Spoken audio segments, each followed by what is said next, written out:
Magandang araw sa inyo mga mag-aaral. Pag-aaralan natin ngayon ang Book of Samuel. Sa Book of Samuel ay matututunan natin na ang Diyos ay enough, sapat siya sa lahat ng bagay.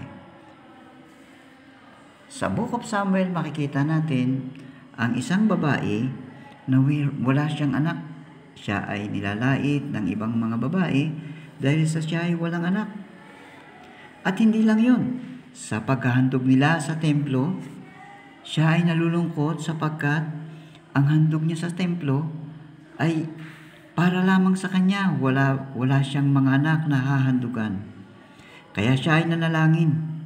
Sa kanyang pananalangin, ipinagkaloob ng Panginoon ang kanyang kahilingan na magkaroon siya ng anak. Subalit,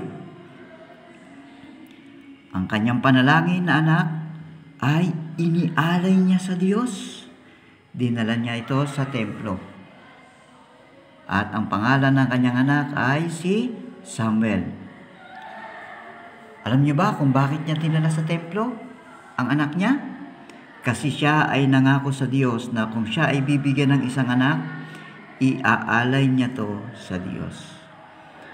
Kaya napakahalaga sa number 2, na importante na matututunan nating lesson sa Book of Samuel. If you make a promise to God or someone else, make sure you keep them. Gawin natin ang promise natin sa Diyos. Yan ang buhay ni Hannah. Dinala niya sa templo si Samuel at siyempre, wala na rin siyang anak. At dahil sa wala na siyang anak, malulungkot ba siya? Hindi. Hindi na siya nalungkot sapagkat ang Diyos ay enough. God is enough. Yan ang unang natutunan ni Hannah. Pangalawa na natutunan ni Hannah ay ang ibigay kung ano ang kanyang ipinangako sa Diyos. Kaya dinala niya si Samuel sa Diyos. Pangatlo, na dapat nating matutunan sa aklat ng Samuel ay if you hear God calling, listen. Yan. Si Samuel, nung siya ay lumaki na, si Samuel, habang siya ay natutulog, tinawag siya ng Diyos, Samuel, Samuel. At nung marinig niya, tumakbo siya kay Eli upang tanungin kung anong ipag-uutos ni Eli. Subalit, sabi ni Eli, ay hindi kita tinatawag. Natulog muli si Samuel habang siya nakahiga, may tumawag sa kanya, Samuel, Samuel. At siya tumakbo na naman kay Eli. At sa kanyang pagpunta roon, sabi ni Eli, hindi kita tinatawag. At naisip ni Eli na si Samuel ay tinatawag ng Diyos. Kaya sabi ni Eli kay Samuel, kapag ka tinawag ka ng Diyos, sabihin mo, here am I, Lord, your servant. Kaya nung tinawag uli ng Panginoon si Samuel, Samuel, Samuel. Sabi ni Samuel, nandito po ako, Panginoon. Anong ginawa ni Samuel? Siya ay nakinig. Kaya sa tatlo nating napakahalagang lesson sa Book of Samuel ay ang pakikinig kung ano ang sinasabi ng Diyos. Pang-apat, natin na tandaan sa Book of Samuel ay don't harden your heart toward God. It will not end well. Yan. Isa nating makita sa aklat ng Samuel ay ang matitigas na puso ng tao. Isa na rito ang puso ni King Saul, na siya ay inutusan ng Panginoon upang patayin ang Amalekites pero hindi niya ito ginawa.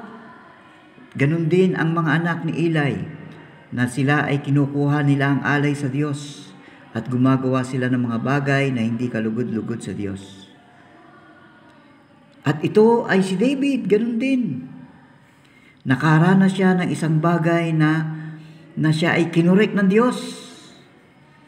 Pero ang maganda kay David, hindi niya tinigasan ang kanyang puso. At siya ay tumanda, nagkaroon siya ng mga anak at ipinasa niya ang kanyang paghahari kay King Solomon. Pero yung mga tumigas ang mga puso, hindi nila sinunod ang Panginoon, anong nangyari? Si Hophni at Pinehas namatay sa digmaan, ganun din si King Saul namatay sa digmaan. Hindi maganda ang katapusan ng mga taong nagiging matigas ang puso. Kaya, ang pang-apat nating matututunan sa Book of Samuel ay huwag nating tigasan ang ating puso kung anong sinasabi ng Panginoon, sundin natin, katulad ni King David. Kaya, naging maganda ang wakas ng buhay ni King David, siya ay tumanda. Panlima, na dapat nating tandaan ay ang pakikipag-usap sa Diyos. Si Samuel, lagi siyang nakikipag-usap sa Diyos.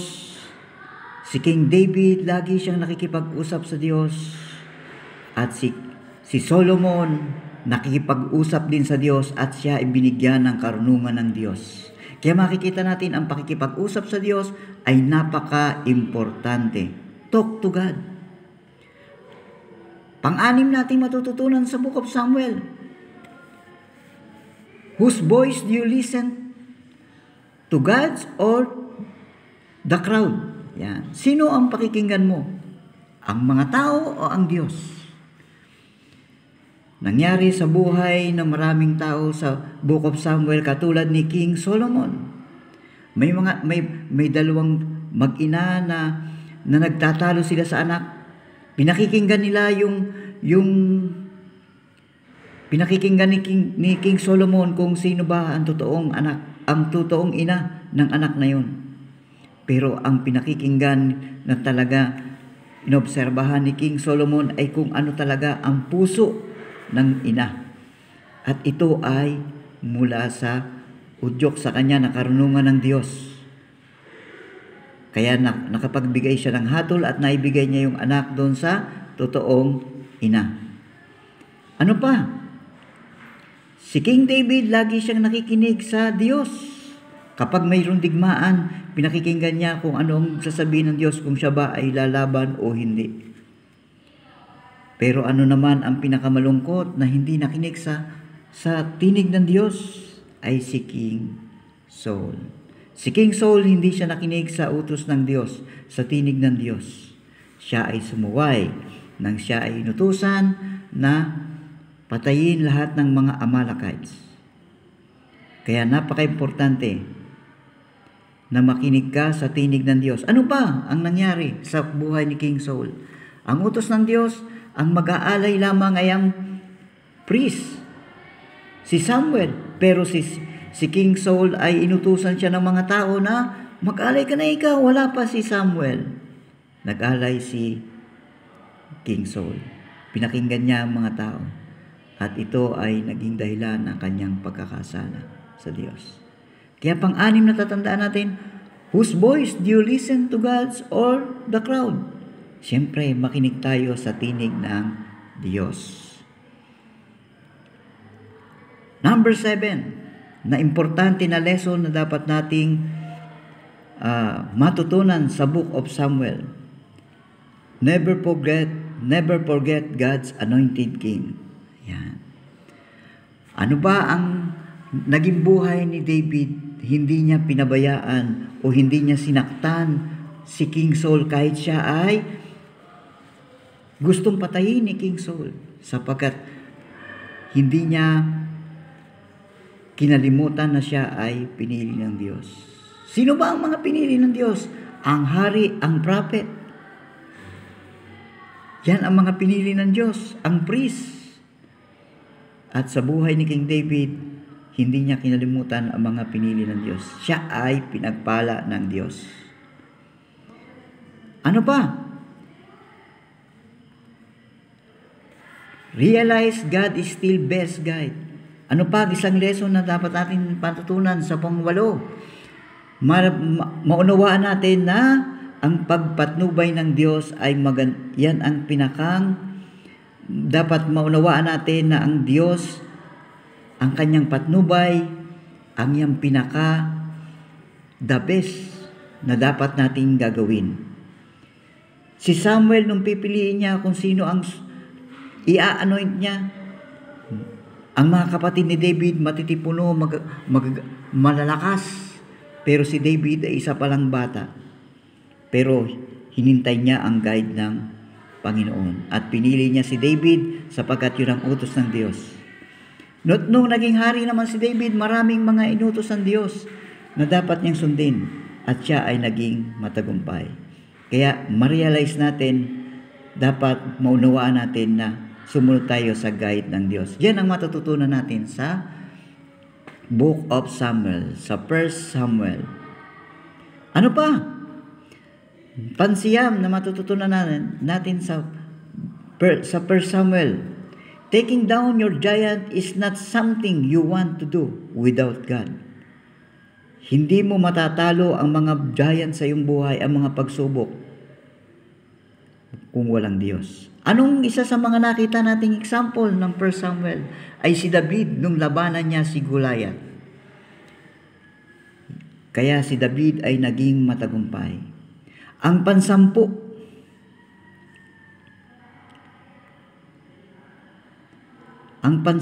na dapat nating matutunan. Remember, God is more than all. Yan ang dapat nating matutunan na pansampu.